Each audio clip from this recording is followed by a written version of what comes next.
ส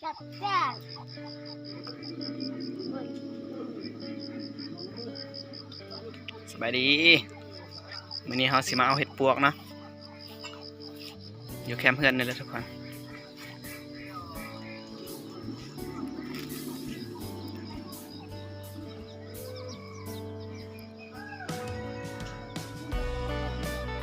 อากาศมื้อนี้ค่อนข้างสดชื่นเนาะแจ่มใสดี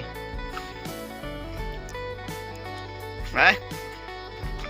มื้อนี้เราสิมาเอาเห็ดปวกเห็นออกมาไหมเมื่อกี้นี่ทุกคน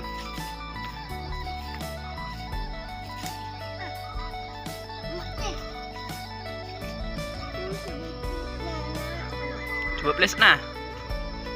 โอ้มาร์คซิดาทุกคน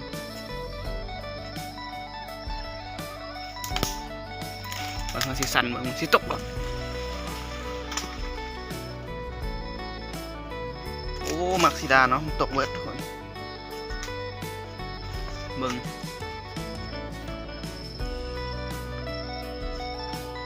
เห็นแล้วเด้ทุกคนเห็ดปวกโอ้มีแต่ดอกใหญ่ๆงามๆเลยเห็นบ่ทุกคน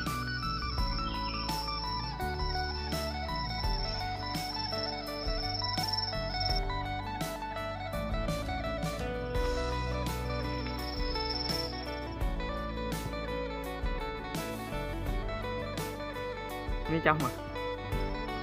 เลี้ยงติทุกคน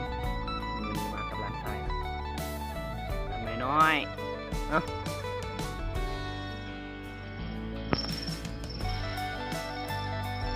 เอาเมีย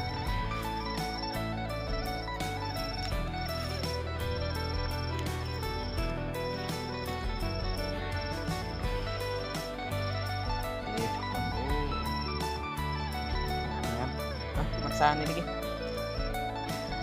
chấp mày để khai kia đã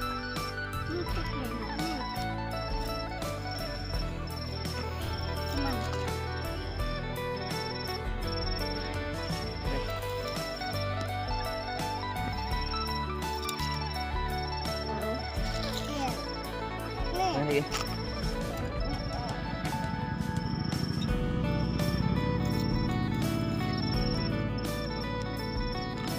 đã đứng lên đúng rồi vẫn lạ ô vào đây tầm chèo để kèm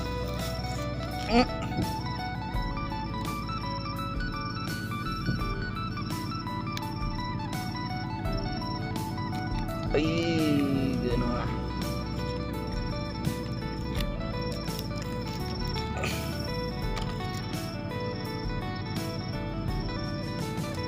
đã loại FT nó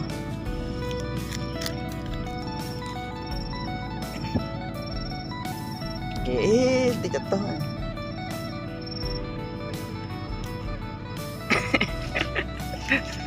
ăn cái nào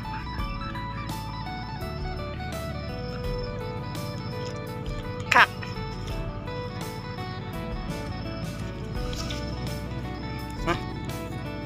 ở ghi nó ăn ghi này lấy là lên ở trên miếng mót âm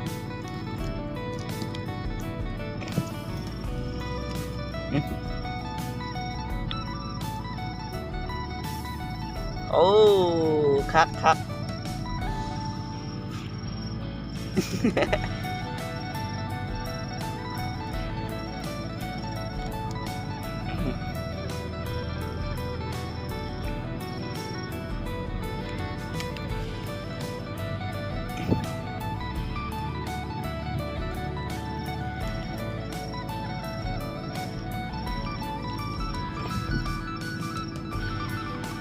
โอ้ได้แล้วทุกคนหมดแล้วเนาะออกมาเป็นจุ่มเลยทุกคนเดี๋ยวคุมเดียวจับ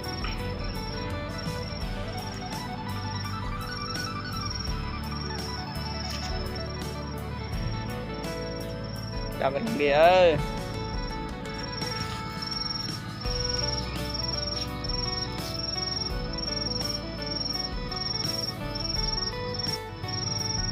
อนนี้เราก็ได้เบิดแล้วเนาะทุกคน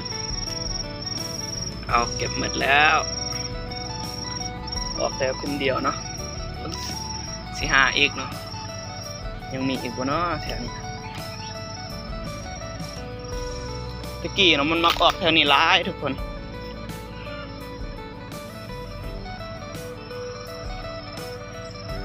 สำหรับปีนี้เนาะเราเก็บ2เทื่อแล้วบอลที่ว่ามันออกนี่ทุกคน